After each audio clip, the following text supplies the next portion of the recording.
Hello, everybody. Welcome to Burning Hammer Wrestling, your favorite bi-weekly podcast, wrestling podcast. Yeah, one of them. I bet. It's funny because, like, when I say bi-weekly, some people take that a different way. Because What? bi-weekly doesn't always mean I guess you could say fortnightly. Bi-weekly could mean like half a week or something like that. I remember looking up the definition, and I was but like, it's generally, not really. most people take it to mean Yeah. once every 2 weeks, Yeah. and that's Um, fine.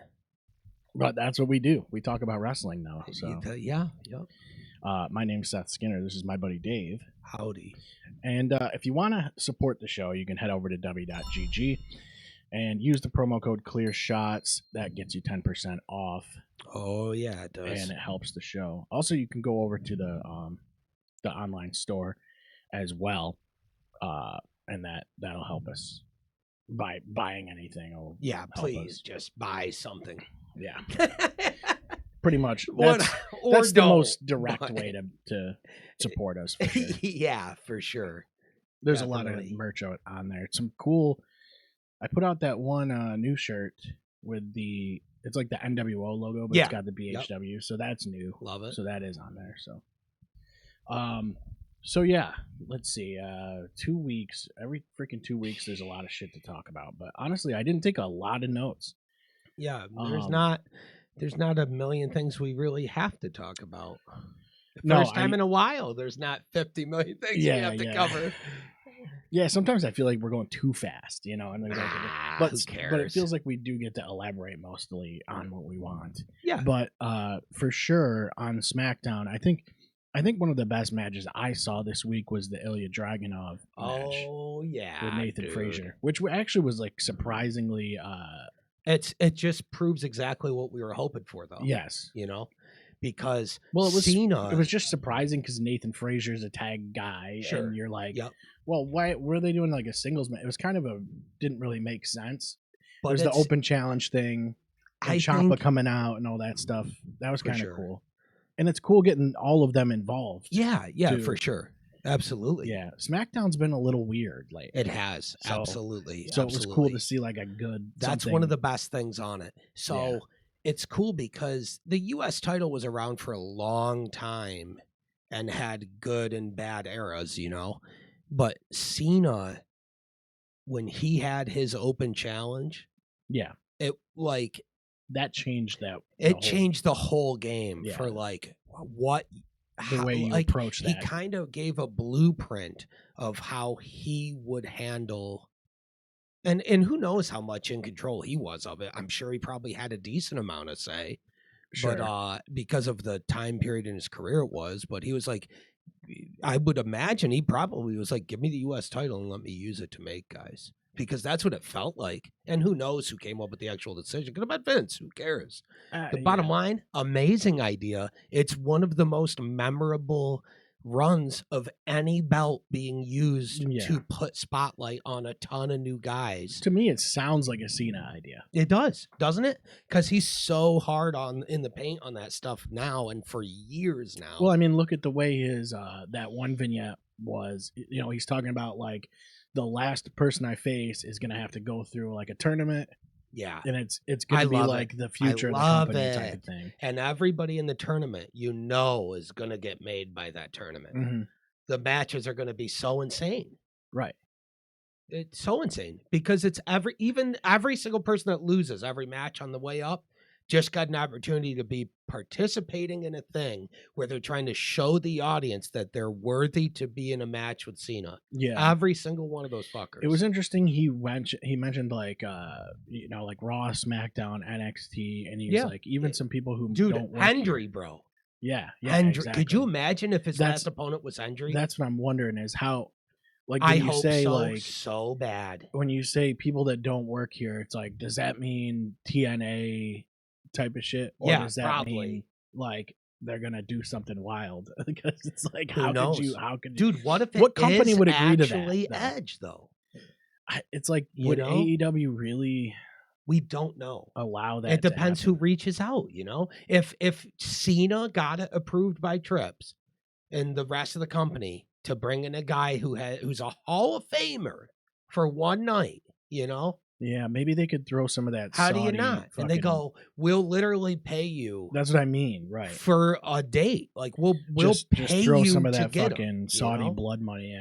Yeah, we'll pay you to get him. You know, it's Tony Khan is a fan of wrestling. Period. Right. He so just he'd is. probably watch so it himself. How could he not be going? Oh man, I know it's not my company, but you're really telling me that it's up to me to put my money where my mouth is and say I really am that level of a fan, that he knows how big of a deal it would be just for the fans as a whole.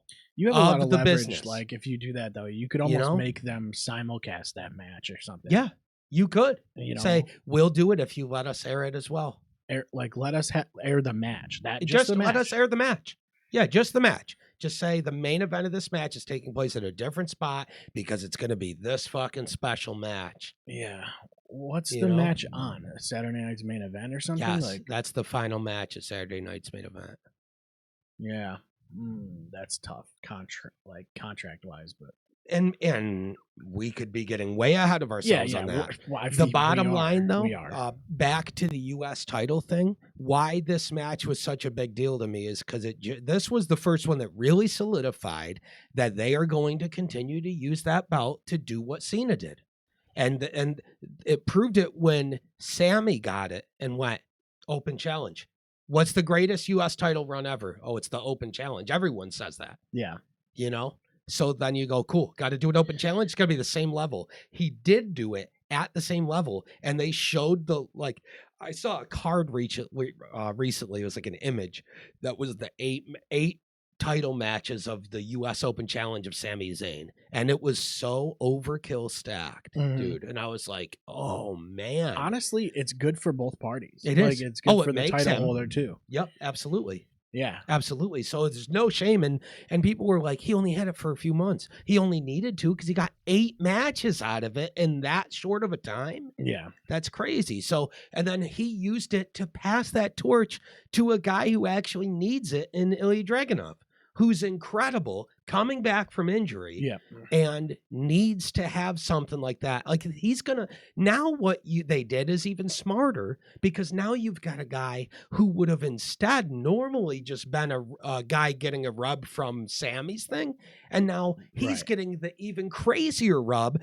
of being the guy getting made by using it to make other guys. Right, exactly. It's just genius. It's like, dude. He would be the guy challenging for the title usually. Yep. But and now instead, he's going to build a legacy as a major player by being the guy who's defending it successfully against all these guys that might not be as known, who are going to get ultra known now because of the profile of the whole concept. Right? Like I think right now is when it's time. You got to start building young talent. And they was so smart having Sammy go on an open challenge run first, because then they could introduce to the audience first, hey, we haven't done this since Cena. Yeah.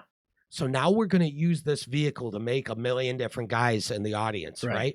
So then what you do is they have Sammy do it first because he's already super over with the most casual fans, kids and shit, you know what I mean? And there's no offense to that. Every level of fan couldn't be more welcome. But Sammy's a very different type of over than somebody like an Ilya Dragunov, you know what I mean? Sure. And just well known. Not that Dragunov's not. He's very respectable. Yeah. At his current position, there's no doubt. But this is going to put him on the map. And it's just genius that they had Sammy do it first and link the concept back to Cena's to show the common audience that may not know about that what this title is and what it's about and what the open challenge is, and then pass it off to a new guy. Because now the audience knows every time they watch a Dragunov match, expect it to be lights out.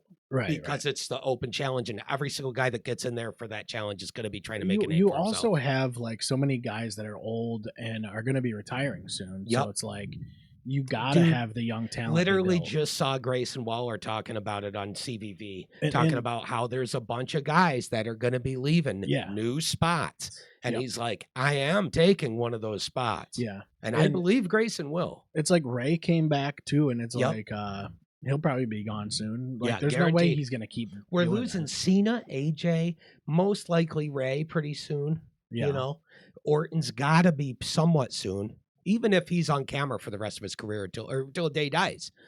In ring wise, his spot as one of the top guys is eventually going to slide off. I mean, it almost kind of no, it's not. Like, Well, he's even, definitely still in it's the title picture. How so old it's is not, Cody but Rhodes? he's like 38. Yeah, he's starting to get up there too. You know, like, right? how old is much he? longer 38? is he? He's 40. He's 40. Okay. Yeah. So it's like, how much longer is he gonna really want to do it? You know, only he said the last contract he just signed is his last ever in wrestling. So it's like, and it's probably 3 year, you know, which means he's probably going to be the top guy for the next 3 years and then go out. That's the thing, is you got so many guys that are going to be gone. Yes.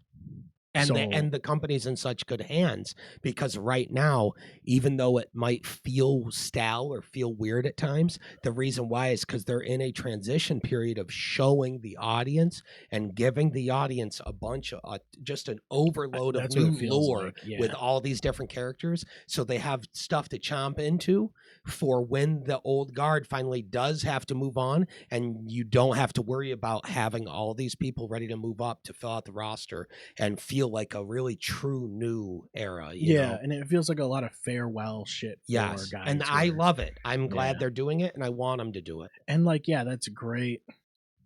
But, you know, it takes away a lot of the programming too. So it's like, I get that. Yeah, that's why I say it's kind of, it feels a little weird, double-edged sword, but I will never bitch about them doing right by the talent that gave their lives and careers for it. Yeah, you know? Of course. But, you know, that you do have to build the young talent. That's the key. They have just an absolute gold piece in Dominik Mysterio. Like, the kid is he one of the best in the world he's now? so good. He's like good on the mic. He's good in the ring. He's like clever with his spots. Genius. He's young. Like, that's the key early there. 20s. Yeah. And he's already highest level. Yep. Yep. Yeah, it's really, really good. Dude, when he's the future. When he said, "Keep my dad's name out of your mouth," when talking about Eddie. Dude, I love him. Oh, man, that ripped. That was so good. He's too good, man. He's too good. He's untouchable for me. You know, I don't see Ray sticking around. Like, here's where you have your feud with your kid, and then you go out. Yeah, it's perfect time. It's about to be end of the year, holidays. It's perfect time to slow burn through December, like November, December, January, all the way into April, build up a story of career. Like, all these other guys are going out too. It's like, go out with them and have that generation kind of, you know, end at a certain point. And here's what you do. You have them beat Ray to retire Ray at this year's WrestleMania. And have Ray take his mask off in the ring and give it to his son. See, that's what I was surprised they didn't do that a couple of years ago when they had that match. Well, Ray still had gas in the tank. Yeah, clearly he just wanted to keep going. Yeah, and I don't know if you even have to do it this year. They might have ideas that lead all the way till next year. I don't know, but if you do it, whenever you do it as a singles match, and you do it like a mask versus hair. Like what they were going to do with Eddie, and you could do mask versus hair, and then this time you have Ray lose to his son and pass his mask to him, which I'm sure will realistically break kayfabe and be like one of the most emotional moments you're ever going to see as a wrestling fan. But then on Monday, you have Dom show up and he's not wearing the mask. He's got it on a fucking pole or something. And he's just going, yeah, look what I took out.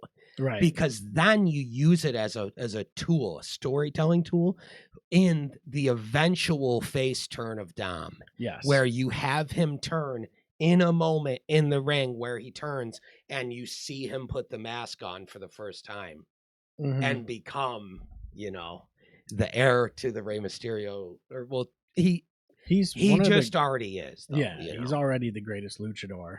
Yeah, of all time. So El Grande Americano is up there, though. Yeah, he is up there.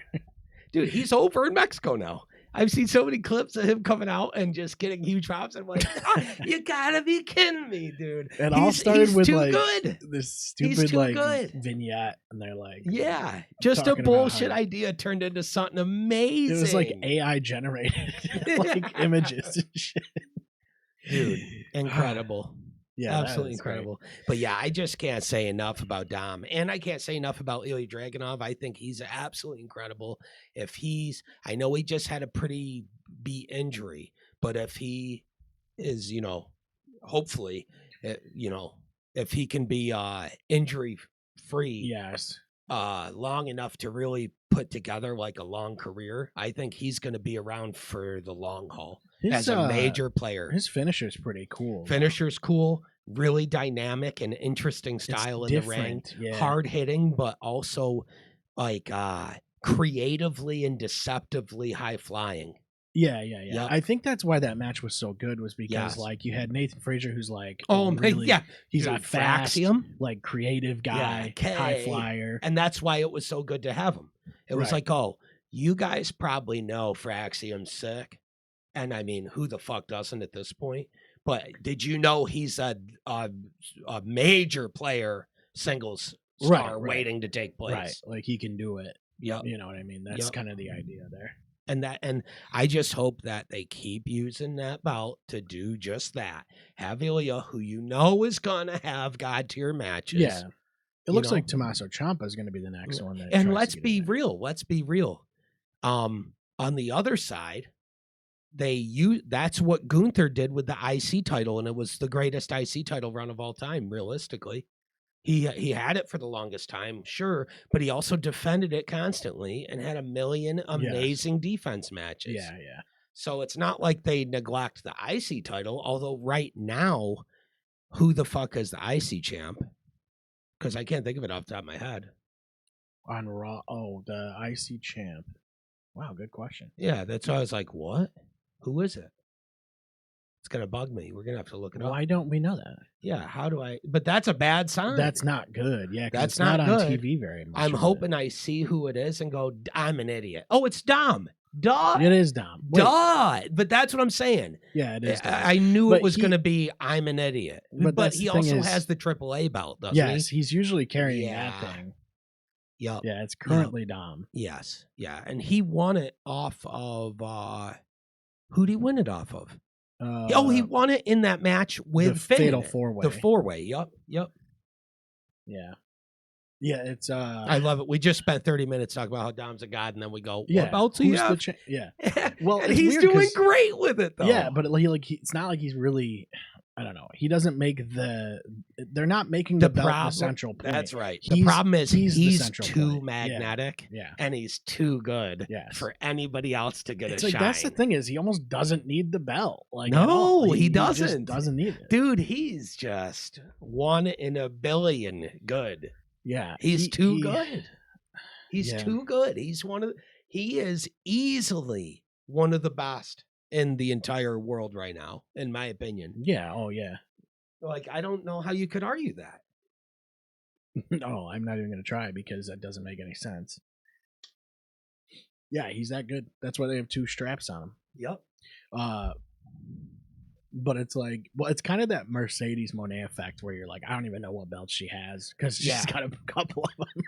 Oh, she has a ridiculous she's got a situation going on. Ultimo Moné or whatever. Yep, which I love. I don't care if people are pissed about that. It's whatever. Like, do you think that she thinks that all these belts are prestigious? It's not any offense to any of the companies that know their belt is not as prestigious as a fucking AEW belt or a New Japan belt or something. You know what I mean? But that's not the point. It's supposed to be a fucking joke that makes you hate her. It's supposed to be. Yeah, that's the intention. Like, these people get so pissed about it. Like, how can this be happening? It's like, dude, hook, line, and fucking sinker, dude. Yeah, like, who do you think who's really being disrespected by this? Like, all those companies are in on it. They're all in on it. Duh. They're choosing to do it. They didn't like. It's not like she came in with a gun and was said, "Offer, I can't. Offer, you can't refuse." Or you whatever, gotta put the belt on me. Yeah, it's so dumb. Saturday night's main event was pretty cool. There was a couple of title changes that it was really good. Yeah, it was really good actually. It's weird because like they're weird shows. Saturday night's main event. They are. And they're clearly not meant to be big flagship pay-per-views and more of like a showcase special event thing. It's like, this is the match that's happening. But like they're shorter. They have a few matches and then one main match that's kind of the focus. Yeah, I don't even know how long they are. 2 hours maybe? I think so. Yeah. They're just a few hours. Nothing crazy. Yeah, it's not like it's not PLE. 4 hours or whatever, like most of like SummerSlam's 5 or And 4. I'm pretty sure they broadcast it on NBC.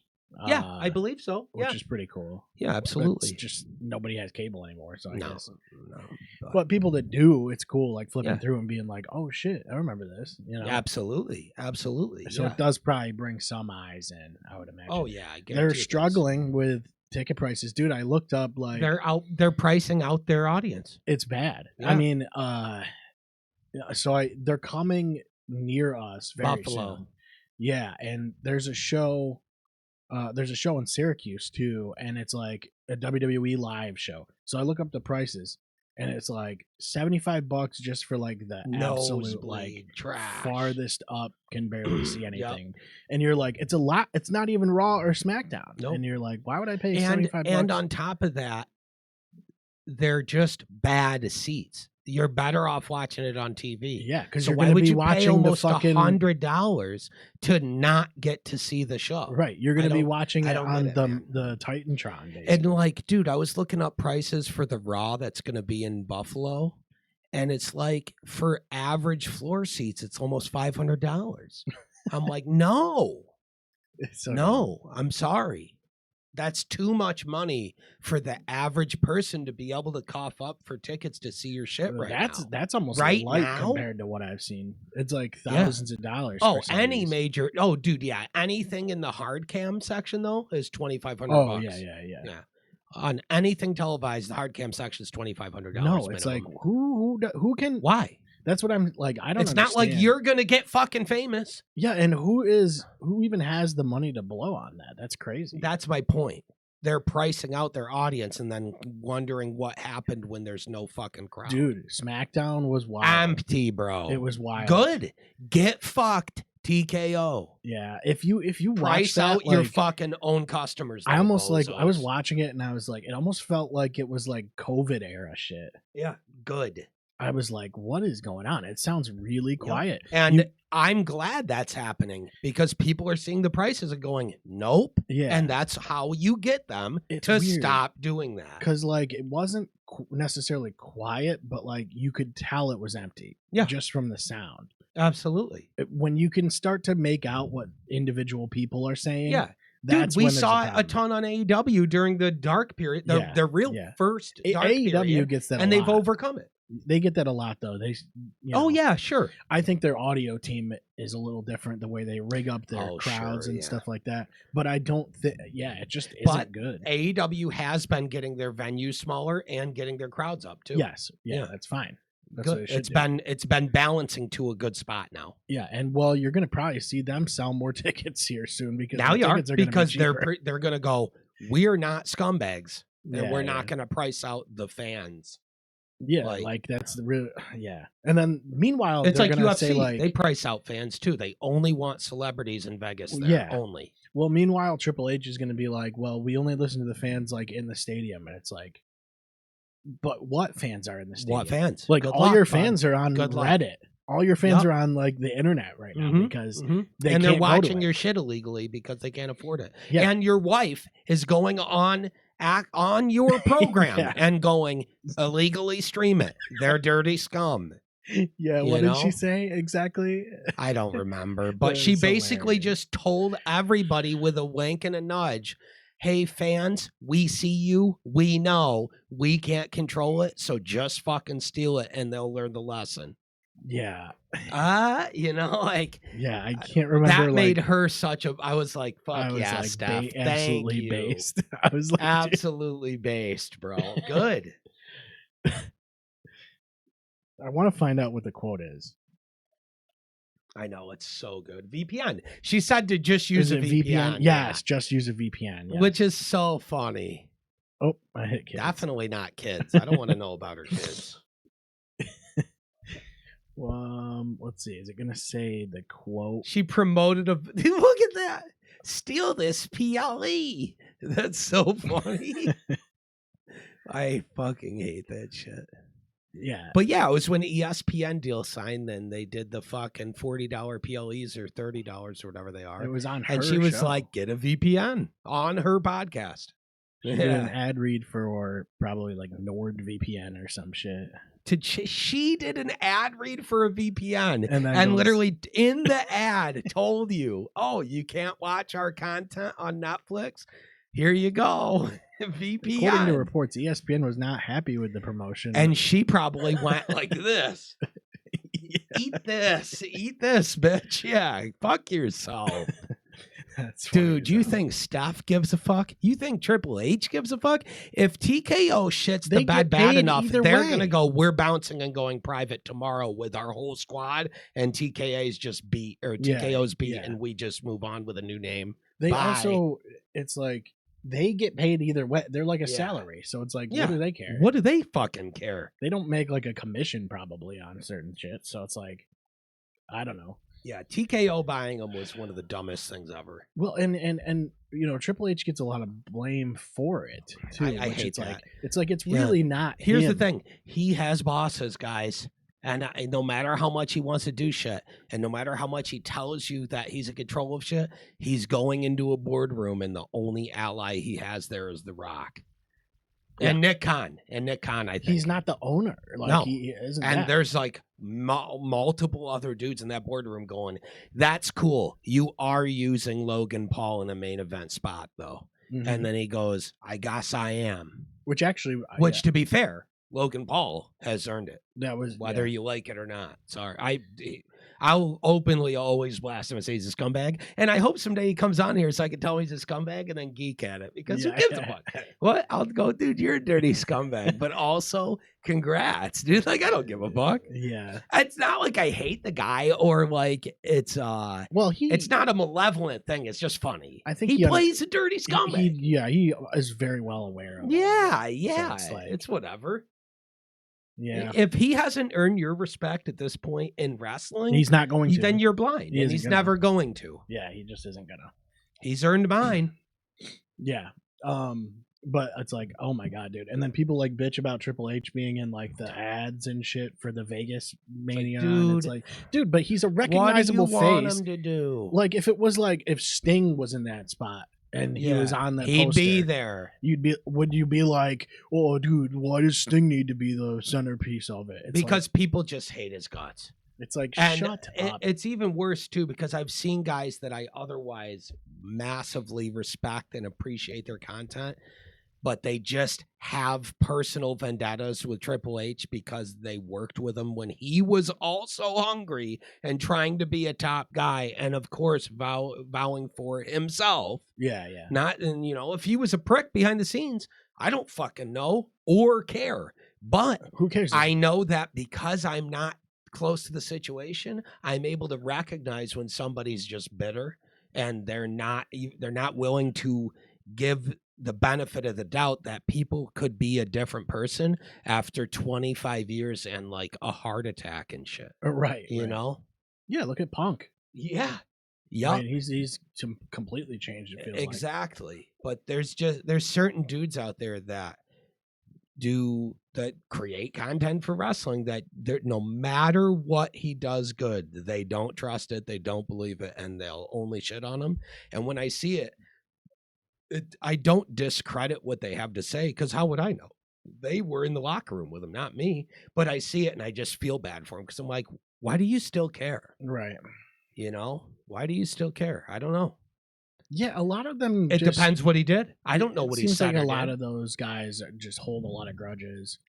And that's the point I'm getting at is that I feel like a lot of wrestlers hold grudges in a weird way. But you hear him be like, I would have been way bigger if 25 years ago this fucking guy didn't. And it's a weird way too, because when they're actually confronted about it, they're like, no, actually it's totally cool. It's like, yep. Second they see the guy, now all of a sudden they want to shake hands.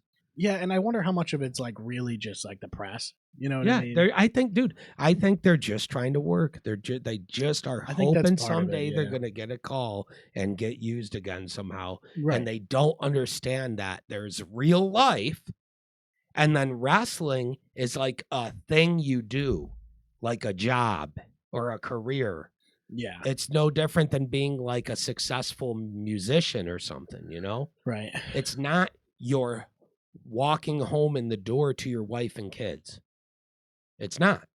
Yeah. And every guy that's ever been in the business that thought it wasn't. And they were wrong. And their lives around them always ended up being exactly what you'd expect when they think that way, you know? Yeah, exactly. And so I feel like a lot of guys end up going down that path, and then they're just bitter at anybody that ever got anything that they wish they got. And it sucks. I hate seeing that. And that's not to say that that's the case with, you know, I think that's any of these guys. That's just a human condition, though. I think it's just human condition. Yeah, I think it's just everybody's like jealous of other people that are successful. It's just and I feel like the only caveat to that is that we could never know what was said in the back room. You know, we'll never know what was in the locker room. People that hate Triple H, he could have just been the best at hiding that he's the most fucked up pervert guy or some shit. But somehow they don't just say it. You know, like, I don't know. Who knows? Yeah, you just don't know. But if all he did was lie to you to benefit his career, have you ever had a job? Everybody fucking like look does at that Shawn Michaels shit. And Bret Hart and like a lot of these big names. It's like, dude. Problem is, unfortunately, a lot of people that are fans of wrestling aren't always the people with the jobs, which is a bummer because we are guys with jobs that are fans of wrestling. Yeah, exactly. And that's how I can say it, you know. Right. Which is, I don't mean that about all fans, but it's just the fans you'd expect to be the ones that are just have shit opinions about everything, and they just are chronically online and shit. Of course, they're gonna have bad takes because they don't have a normal life. So, well, a lot of it's bandwagon jumping too, and it's like sure. They didn't really form their own opinion. It was like they just saw one and they were like, "That looks cool. Looks good to me. I'll do that too." Yeah. Because look, sometimes you're gonna bandwagon shit, but the responsible thing to do is just look into it one time to make sure that it even makes sense to you, and you're not just spewing trash you don't even understand. Well, half of it comes down to like because a lot of dudes will just say whatever. A lot of people will just say whatever Meltzer said. Yes, but I think without it's even thinking if it's true. You don't know if it's true, so why jump to that? Why jump to a conclusion you couldn't be farther removed from? Right. So just be neutral about it. Just be neutral. I don't know. That stuff is weird to me. Absolutely, it dominates the threads. It dominates the wrestling sphere of social media. Any social media post, it's like it's only drama. They'll always have. Well, every social media post they have. I mean, I bet you could go to any WWE post and like Triple H will be mentioned in like a negative. Oh yeah. In at least one comment. But Saturday night's main event, Jade Cargill beats Tiffany Stratton and becomes a champ. There's 2 world title changes. Yeah. Oh yeah, there was, which was pretty cool because you don't usually see that on PLEs. Really, I don't. Yeah, like when's world the last time, title changes? No. When's the last time 2 world titles changed on a PLE? That's a good question. I don't know, but maybe I'm glad it would probably be WrestleMania or SummerSlam. Probably. Yeah, I was gonna say one of the big 4. Those are really the only times it happens. But the match wasn't bad. I didn't think it was bad. I don't know. Jade's ready to hold it, I guess. Yeah. It's time for Tiffany to drop it, I think, is more Me too, yeah. That's more the case here, I think. Mm-hmm. I'm just wondering what the compelling move with Jade Cargill is to, going forward. You got to build people as challengers to try to dethrone her. Yeah, and you have to make her a powerful presence. Right, make her look good. Give her a bunch of defenses that are made to make her look good. Right. Yeah, Punk and Jey Uso, there was a lot of talk about this one. So let's talk about it. Yeah. What do you think? It was pretty slow match. Even the commentary was like talking about how it's a slower pace, like not even 3 minutes into the match. Yep. And yeah, there was a lot of talk about Jey Uso's gas tank, and Punk looked like he was frustrated at times. Yeah, it looked like Jey was. I see a lot of stuff online that heavily makes it look like Jey was pissed he was losing the belt, Well, or something, or got picked to lose the belt because he relapsed or something. Because a lot of people were saying it looked like he was hammered drunk out there, and I was like, "Uh-oh." Maybe. I was actually going, well, it was a weird pace, and he botched a bunch of shit, and Punk was clearly frustrated. Yeah, he just Jey is not. We had a lot of, there was like, even within the last year, it was like there was a lot of points where Jey would botch shit, and you're just like, it usually happens later in the match, so you're like, is his conditioning there? And I don't think it is. Like, I also like, you watch what is it, Unreal, and Triple H is talking to him like, hey, we're gonna put the rocket on you, like, we're gonna shoot you to the moon. I need to know if you're ready. Like, and I think if you're not ready, on Jey we're Uso. not gonna dethrone you, and you're not gonna get buried. Yes, and I think this is all on Jey. Jey. The word. It's I think it is too. Yeah. Because like, you get that, and then you still can't be bothered to like get in shape to do this. No. So like, that to me, when you're a world champ, you got to behave like a world champ. You have to be disciplined enough to be in shape for these matches, and especially when you're going against CM Punk, which is why a guy like Grayson Waller is going to be in the main event soon, because they're gonna figure out that guys like Jey Uso, who I like Jey, I love the team of the Usos, but I don't think Jey was ready, and I think a guy like Grayson Waller has been ready. Yeah, and Punk is 47. Yeah. So it's like, if you can't have a match, outgassing you, yeah, and you're 10 years younger than him. This is what I'm saying. Like, you just have to be in shape for this kind of thing. Yeah. And then Xavier Woods posts a thing on social media. Did you see that? He's running up the hill, runs down this. He does a push up. Being like, hey, Punk. Runs down the stairs. And he's like, if you want to face someone who has a gas tank or whatever, or who can go for more than 5 minutes or something like that. I love it. Oh my God. Good. That was aggressive. Dude, I love it, because if Jey Uso is getting a main event spot in front of a million different guys, why can't? And he's not doing the work to deserve a main event spot, fuck him. Yeah. And it goes to show, like, you don't just get handed those spots and not deserve them in specifically a business like WWE. Yes. It's not just about winning the crowd. You know? No. That's a good lesson here too. It's because the crowd will turn on him eventually if he keeps fucking shit up and just not caring. Yes, and you can't just like have a catchphrase that gets over.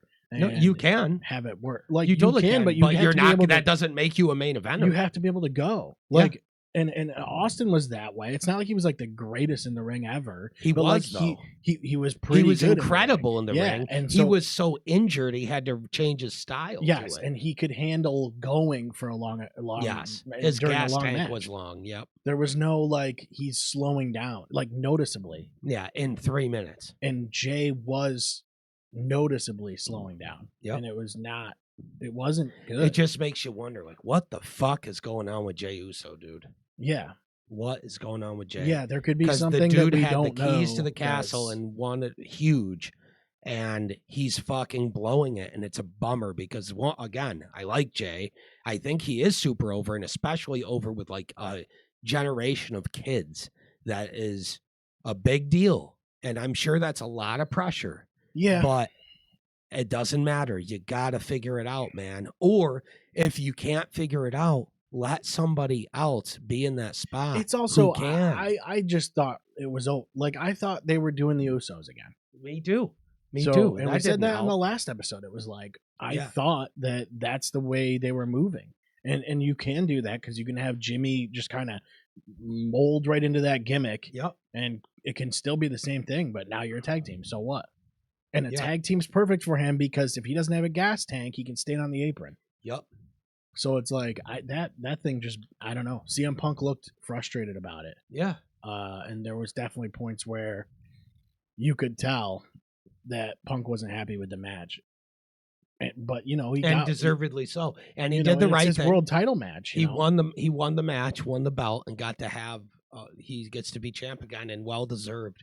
He's been incredible since he's been back. Yeah.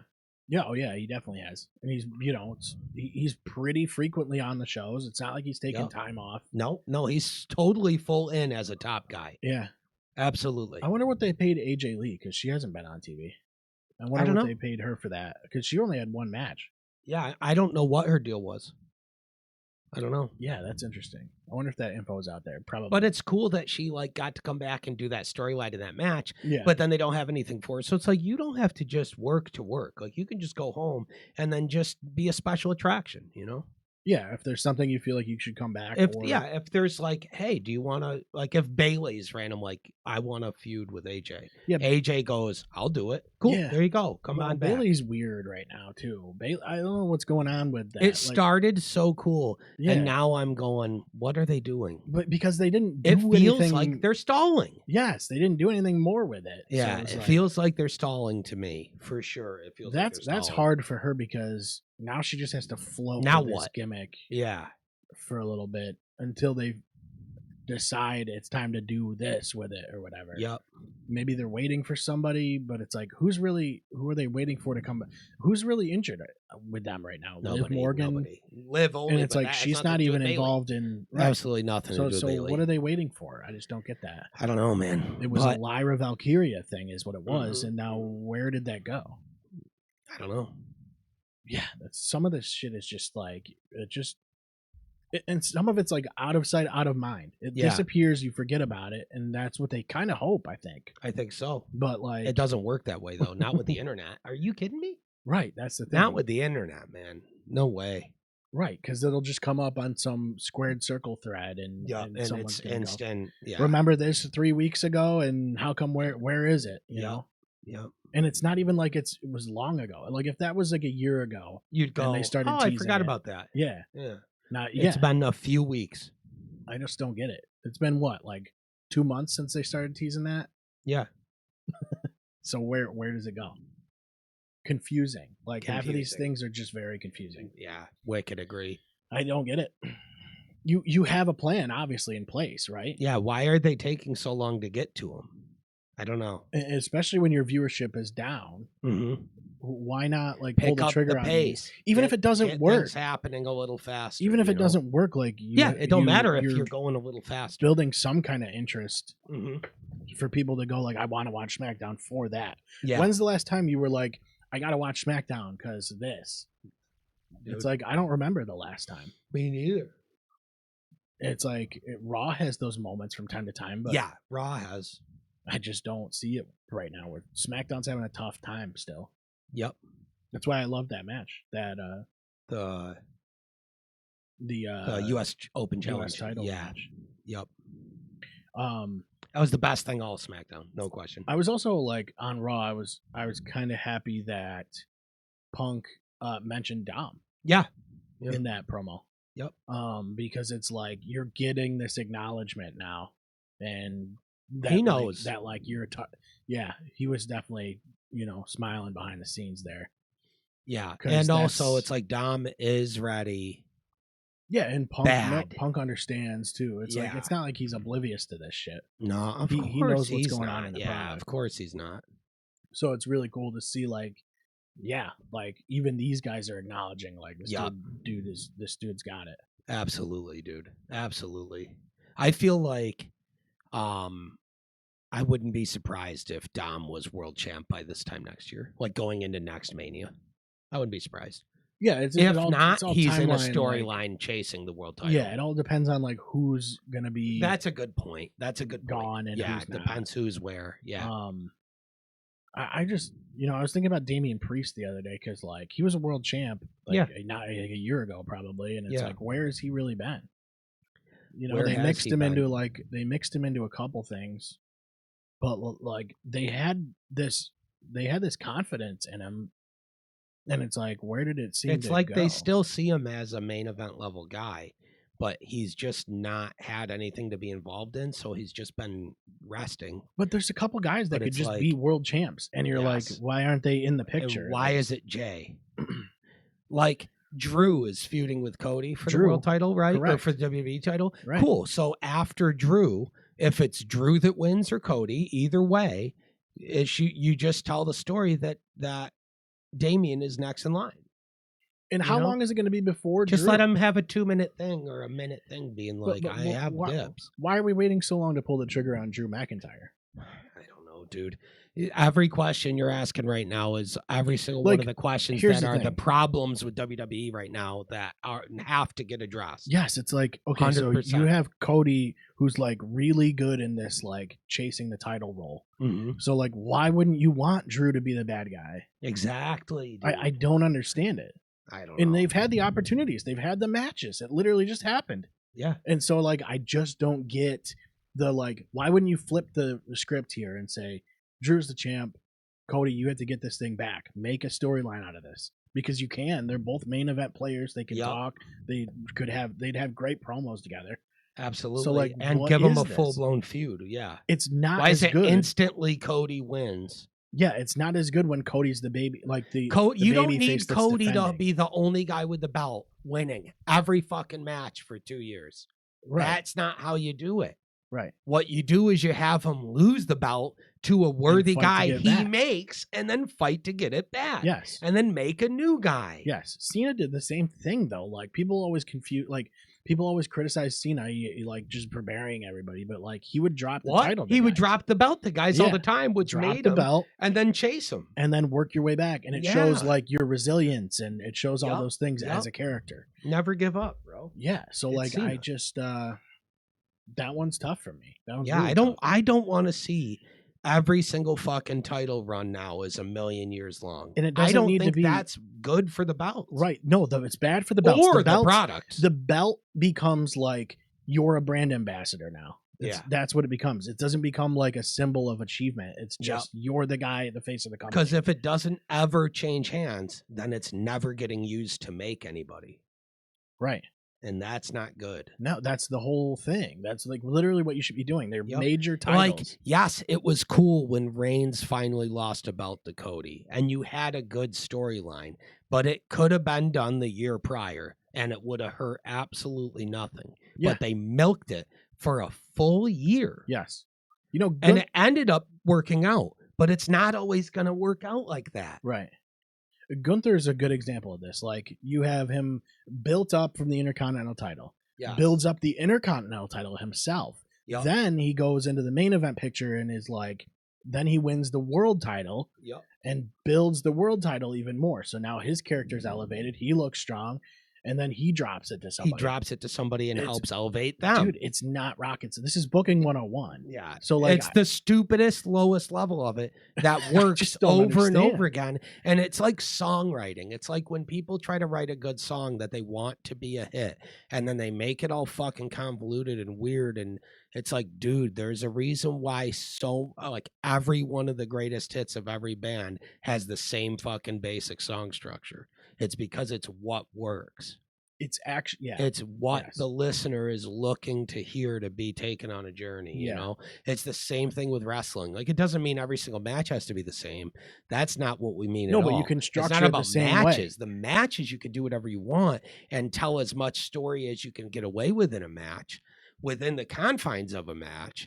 But the stories that are happening around the matches that are the reason for the matches, that's where you don't have to reinvent the wheel. Right. There's nothing wrong with verse chorus bridge. Yeah. Chorus. It works. You know what I mean? It works. Just you can have it be what we just said, guy chases the title, wins the title. Bad guy chases him, ends up overcoming him and beating him. Good guy has to chase the title again. Yes, it's like, and you can do that between 6 to 8 guys even and make them all. And it's like you can make guys without winning the title for sure, but like it helps. And they have. And it makes it much more compelling. Not seeing LA Knight have a world title on his arm yet has been really stupid in my opinion. It just doesn't make any sense. All these things just like I don't know where it's coming from. Man. Yeah. 100%. And it sounds like you're just like bitching about booking, and it's but it's just bad. That's bad for the product. It just sucks because of how good it was, and then we said, they're gonna have a lull after such a boom period. Of course, it's just the lull is controllable, and they're not doing things they could be doing to control it, and they keep. To be fair, they had a wicked good pay-per-view with Crown Jewel in Perth. That was like one of the best pay-per-views of the year. Yeah. So it's not like everything they're doing sucks.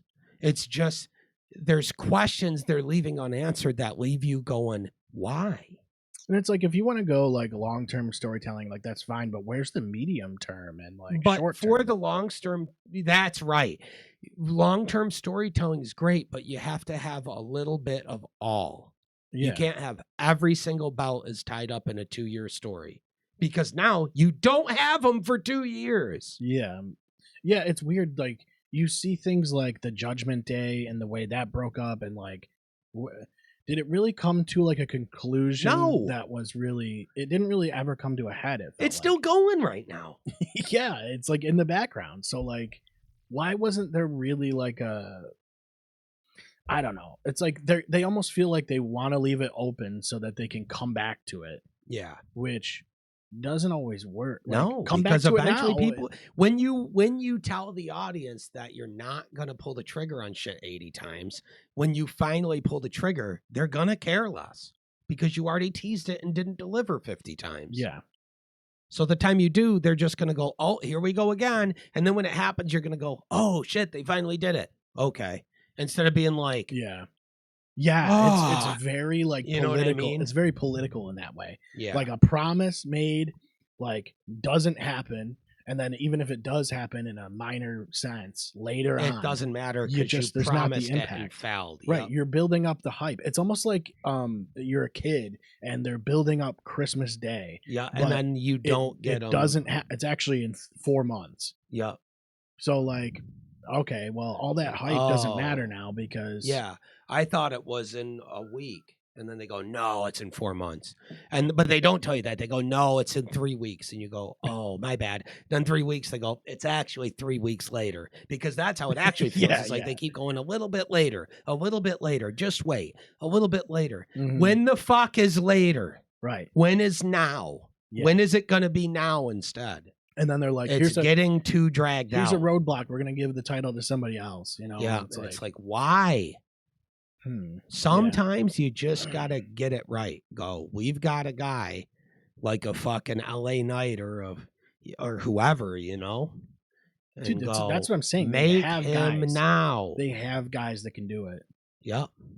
And I just they don't want to pull the trigger for whatever reason. They're just still stuck in this idea that you can only have one top guy and one top girl per show, and that is so fake.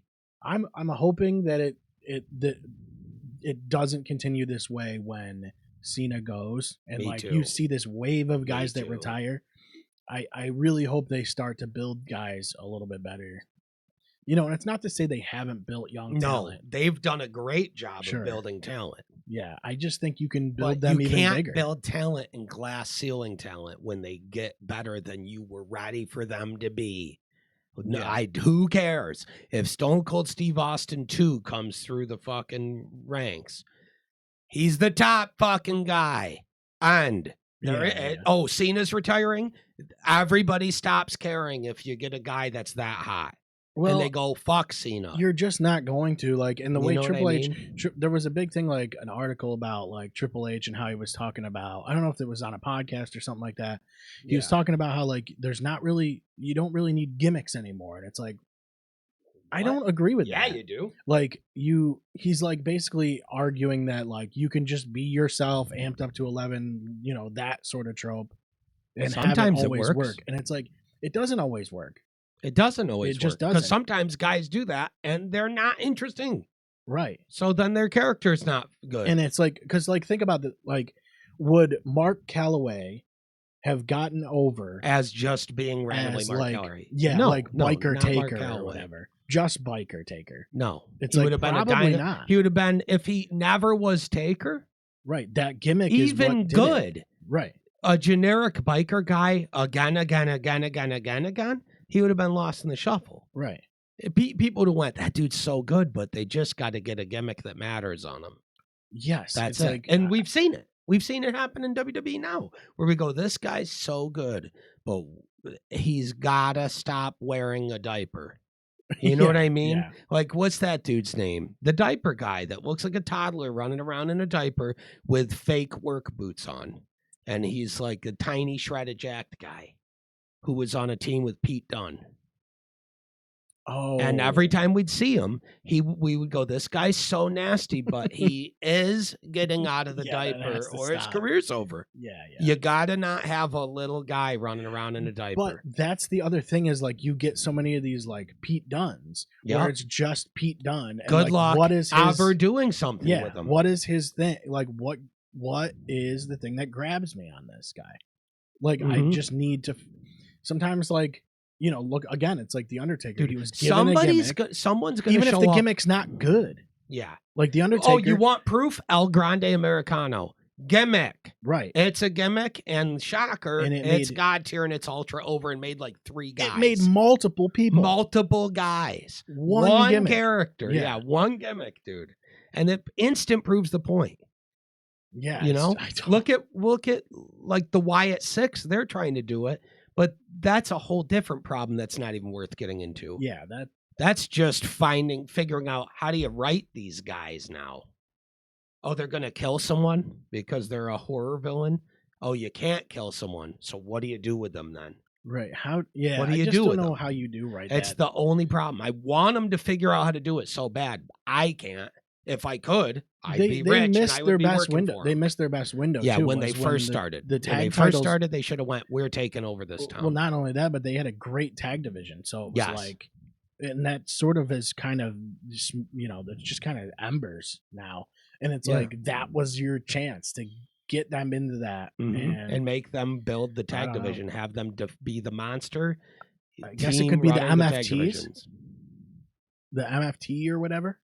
What are you talking about? Solo and all that shit. That could be the way you go. Yeah.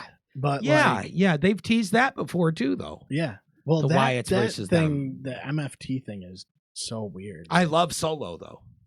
But dude, did you see Solo come out what even does MFT during mean? Halloween time? My family tree. He came out and there was a big skeleton, so he dapped it up and its hand fell off, so he carried its hand to the ring with him. Dude, it was fucking funny. yeah. And he's holding the hand, trying not to laugh, bro. It's so good.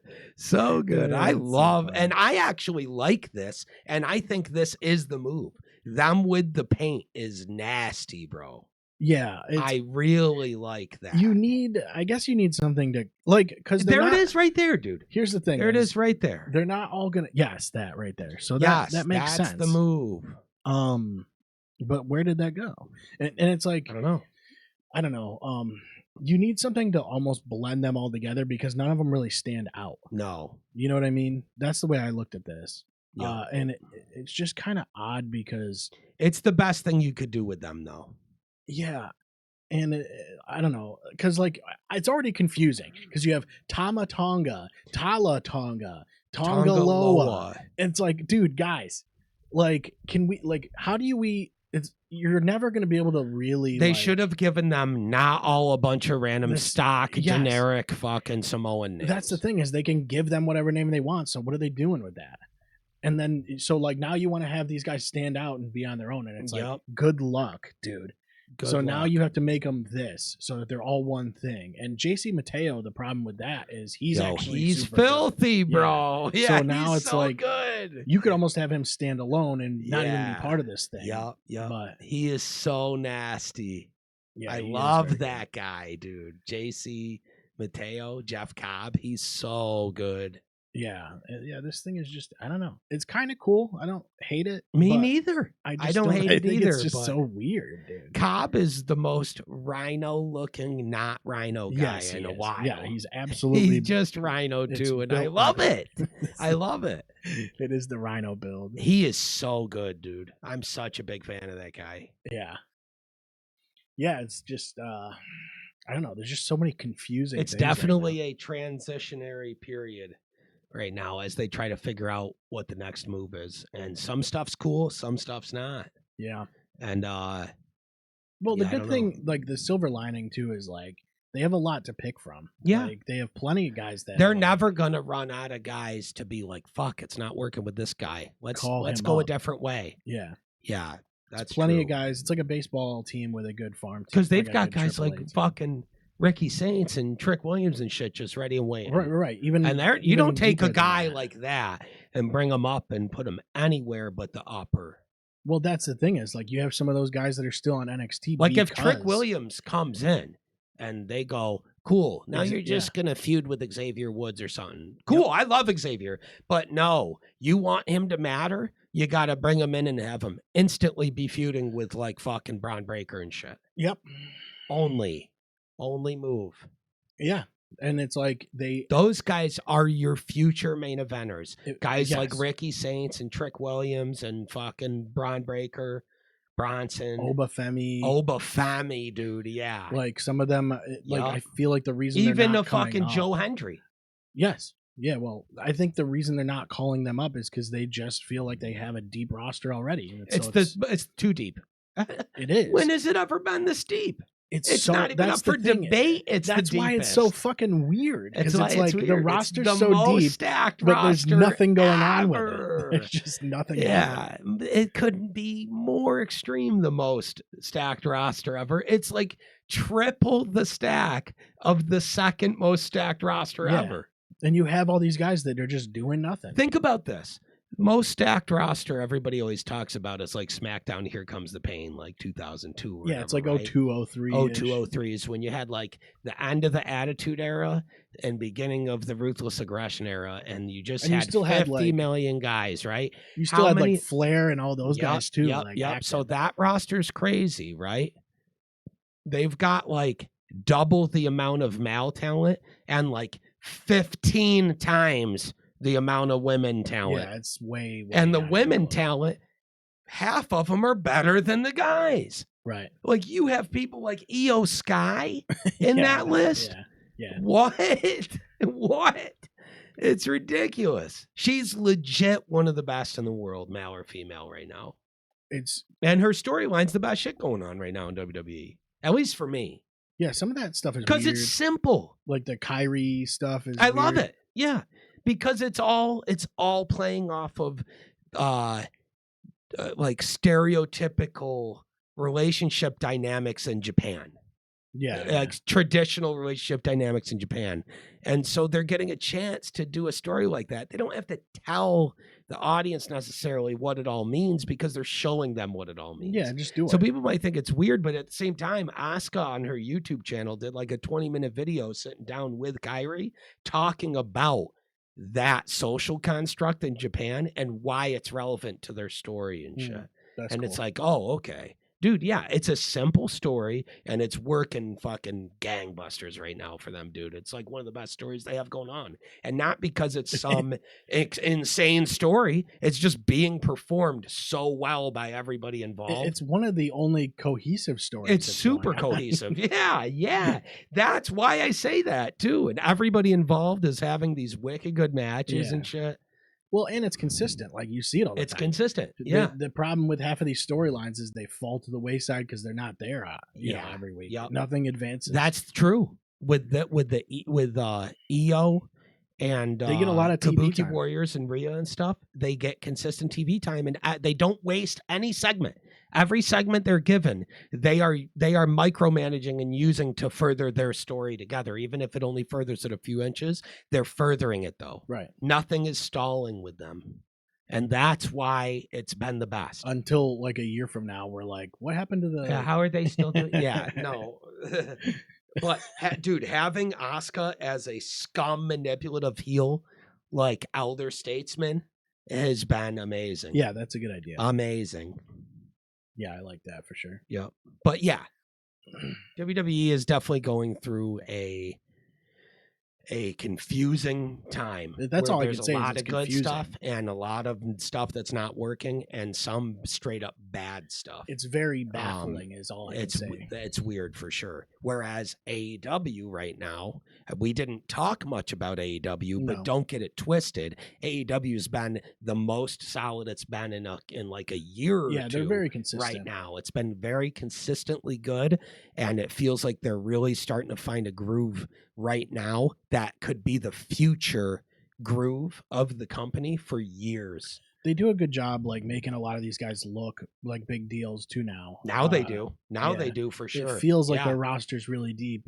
And they're it's like, it's mostly the same people. They have a deep ass roster, but they're not making the mistake anymore that they were starting to make. That's the same thing WCW and TNA did, which is go, our only big star. I know we just spent time making Samoa Joe and AJ Styles, but fuck all that because we got Nash and Hogan. Right. Ugh, good luck with that. What happened there? WCW did the same thing. Oh, we built all these guys. Cool. Hogan's a WWE guy. He's the only champ for 3 years or whatever. Because you're just admitting. And that's one of the best stories ever. Yeah, but what you're doing is admitting that the other company made a bigger star. Yeah. So Absolutely. And it's not the way you treat it. You can do it when it's a story like the NWO, but in AEW, well, what you do is you bring them in. They have done such a good job turning around and saying, fuck that. We're making our guys. Right. And now they've really made their guys. What you do is you bring them, like, say, Cena came over. Yeah. To AEW, right? Yeah, let's just say he did. Let's say it was part of a deal to get Edge for one night. Yeah, he comes over well, it's like, anyway, like, you don't necessarily have to make him the top guy only and beat everybody. Cena? Yeah. No. It's like, why don't you go, he wins the title. Right off the bat. But then you have him use it to make guys. But now you build your guys as much as you can with the time that you have. Introduce him to guys like Hangman and guys like fucking Swerve. And especially if you know, like, Darby, some of these guys are going to walk, because it's like, I don't know, Blake Monroe or whatever. It's they're going to go probably eventually. And that's okay if they do. And it's okay if they come back. But use them now. Use them while you got them. And they might not leave, and everybody might make a lot of money. Sure. Yeah. Yeah, that's the one thing over there is they are making a lot of money at AEW. Oh, yeah. Yep. They've definitely, dude, I love it. I'm happy for them. I love what they've been doing lately. And I like to see that it seems like all of the dust is settling a bit on the first kind of period of chaos they went through. And they're finally hitting a stride again where it feels like everything's harmonious. You're not hearing about a ton of drama. You're not hearing about a bunch of random bullshit. It seems like they've got a good squad now. Everybody's focused and locked in and has a common goal. And they're really seeming like they're starting to fire on all cylinders again. Yeah, because it's going to make them even bigger than they were when they started and they had all that momentum. To come in new and have momentum is one thing, but to come in new, have momentum, do a bunch of memorable shit, establish yourself as a major brand, then shit the bed for a year and a half to 2 years, and be able to come back from that and do even bigger and better than you did the first run is going to be the moment when everyone is forced to go, they're never going away, and we finally have two majors for the long haul. I think that's the goal with AEW, and I think that's the best thing you could ever ask for as a wrestling fan. Yeah. It's definitely what because that's the thing. We're sitting here going, I'm still going to follow WWE. I'm still watching stuff. Yeah. And there's definitely still stuff I like. But guess what? If there wasn't and I wanted to completely boycott it randomly because it sucked, I'm just going to start watching AEW every week. And there's a full, overwhelming, too much amount of programming that's just AEW for me to digest. So, when these WWE storylines, if I feel like they're not going anywhere or fucking I'm not interested in anything, bang, I'm watching Dynamite. Yep. So absolutely. I don't know. Good. That's how it's supposed to be. Yeah. I shouldn't have to watch, especially now it's like I have to watch it because I got to talk about it. Well, yeah, we have to. I don't watch every second of every single match. No, fuck that. No. I don't have 30 hours a week to spend watching matches or whatever. You would have to have at least 30 hours I don't have it. But I have to at least know what's going on. Yeah. That's at the minimum. I have to know what's going on, and I make sure I know what's going on and watch as much as I can. But, sometimes it's just tough to get through a show like SmackDown or whatever. Yeah, and the point is, the way this works is that when something's not to your liking, stop watching it and watch the other thing, because then the company that's doing the thing you don't like will see, oh, nobody's paying attention to that. Yeah. Let's kill that then. I know. A lot of people are like, well, I can't watch AEW. It's bad. Why? Or whatever. It's what? Just watch the shit you like, because that's how you're going to get them to do more of the shit you like. Yeah. They're going to follow where the numbers are. Exactly. That's why Tony Storm is red hot indefinitely. That's how that works. You got to give them the feedback. How that works. You need fan feedback. They need feedback. They want you to tell them that shit sucks. Right. because that's the only way they're going to know. Okay, let's adjust. Right. Yeah, absolutely. Yeah. Yeah, there was a period where everything coming out of AEW was like backstage drama, and you're just like, okay, and you're going, why can't they just have matches and chill? Yeah, you're like, what a disaster, and then that probably hurt the brand quite a bit. It did, but they've recovered because they refocused and got back to basics. They had talent meetings and shit, and they put on. What are we doing? They always put on great pay-per-views, so there's no denying that. I can't think of a bad pay-per-view they've had. It's only from good to some of the best ever. Yeah. You know what I mean? Yeah. It's like a good WWE pay-per-view every time. And then sometimes it's one of the best pay-per-views you're going to see all year. Right. Which is crazy. And every year there's a few that are like, they have major shows like All In or whatever. But they do. It doesn't ever feel bigger than the others, which is fine because they're all super They're trying to tell you when we do pay-per-views, you better be fucking watching. Yeah. They want to treat them all like they're that. Yep. And that's almost how you should do it. I think it is. But, I don't know. Maybe eventually Raw will be 2 nights and Saudi, maybe the TKO will get their hands on that one too. 2-night Raw, Monday night and Tuesday night. Always, and it's always in Abu Dhabi. It's like, I'm out of here, guys. Fuck that. $4,000 tickets. Yep. No. All right. That's it. Thank you for watching, everybody. If you're watching live, you're awesome. Yes. Every 2 weeks on Thursday we're live. We're gonna be we're on Twitch and we're on YouTube. So if you're watching on YouTube or whatever, you're already kind of there. But you're already there, but if you're on Twitch, cool. Yeah, thanks for watching. We're also on Spotify, so our episodes come out the next day. So there you go. That's the rundown. You probably know most of that, but if you're watching, shit happens. Get in the conversation. Comment. Tell us we're fucking bozos. Yeah, that's right. I love we get that a lot shit. of that. We definitely get a lot of that. Good. Hell yeah. I get a lot of that on both shows. Mm-hmm. But, it is what it is. That's how the internet works these days. That's how the internet works, yeah. I'm a bozo, so tell me I'm a bozo. I don't care. Yeah. I'm telling you I am. What do you want from me? That's the best way to deal with it. Yeah, I don't care. Just admit it. I'm having fun. Good enough. Who cares? Have fun with us. So that's it. You can use our promo code ClearShots over at w.gg. That helps us. And absolutely. Then also, obviously the website. The website's pretty cool. We got a decent amount. Yeah, new website's sick, man. And then the store. We got a whole new online store. If you haven't checked that out yet. Yep, the store's awesome. So some cool merch. I just got. Well, this is a new shirt right off the. Store the Clear Shot stuff. It's a good one. And we got all kinds of cool shit. Stickers and swim trunks. And I'm sure we'll have more stuff like too. That. It's pretty much whatever we think of we can make happen. So we'll have cool ideas eventually. Yeah, or give us ideas. Or we'll have shitty ideas and we'll make merch out of it anyways, and then you can get hilarious shit.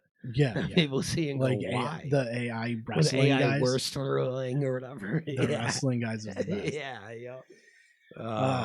All right, everybody. Appreciate you watching. Yeah. Thank you very much. Always, man. Always. We'll see you next time. Sounds good.